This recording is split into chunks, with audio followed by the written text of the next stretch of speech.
What if I told you the reason you have no friends isn't bad luck, and it's not because you're weird? It's actually something your brain has been secretly doing for years. Let me ask you something uncomfortable. If you disappeared from social media for a month, who would genuinely check on you? Not react to your story, not send a meme, but actually ask, "Hey, are you okay?" If that question hits a little deep, stay with me, because today we're breaking down the shocking psychology behind having no friends, and by the end of this, you might see yourself in a completely different way. First, let's remove the biggest lie. Having no friends does not automatically mean you're boring.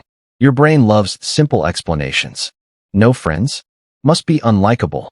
That's lazy thinking. In reality, one of the biggest reasons people end up alone is protection mode. Yes, protection.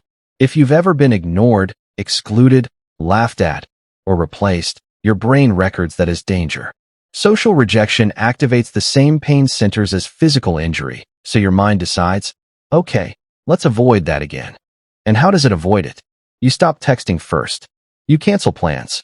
You convince yourself you don't like people anyway. But deep down you do. You just don't like getting hurt. Now here's something interesting. Some people with no friends are actually highly self-sufficient. You're used to solving your own problems. You don't ask for help. You don't vent much. You handle things quietly. From the outside, you look strong, independent, chill. But friendships grow through vulnerability. If you never say, "Hey, I had a rough day," people assume you don't need support. And humans bond through shared struggles, not perfection. Then there's overthinking. You replay conversations in your head like it's a Netflix series. Why did they say it like that? Was I awkward? Did I talk too much? Meanwhile, the other person is thinking about what to eat for dinner. Overthinking makes you shrink yourself. You speak less. You filter more. You become careful instead of natural, and connection dies in over-control. Another reason? You might have outgrown your environment. Sometimes you don't have friends not because you're incapable, but because you've changed. Maybe your interests shifted. Maybe you stopped tolerating drama. Maybe you started focusing on growth.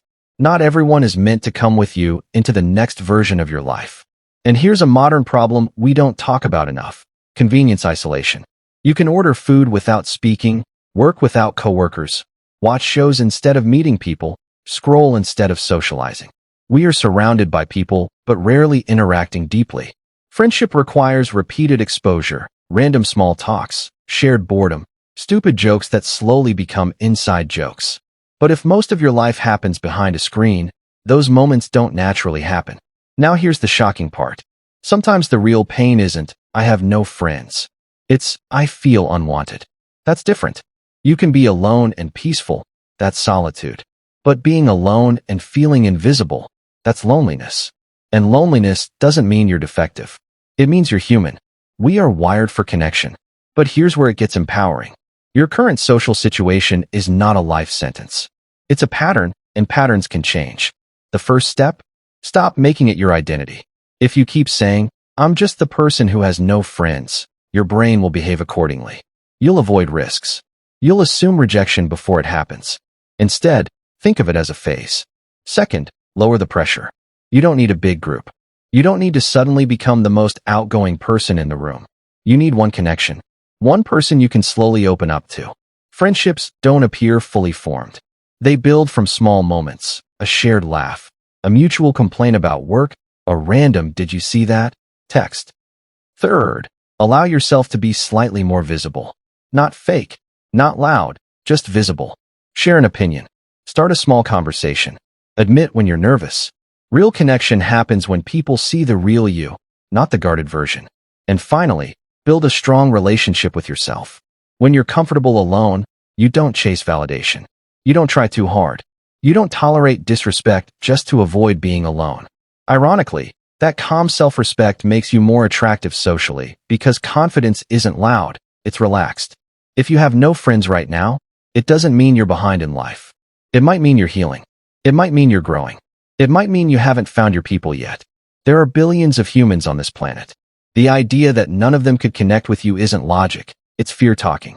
You are not broken. You are not invisible. You are not too much or not enough. You are simply in a chapter where the circle around you is small.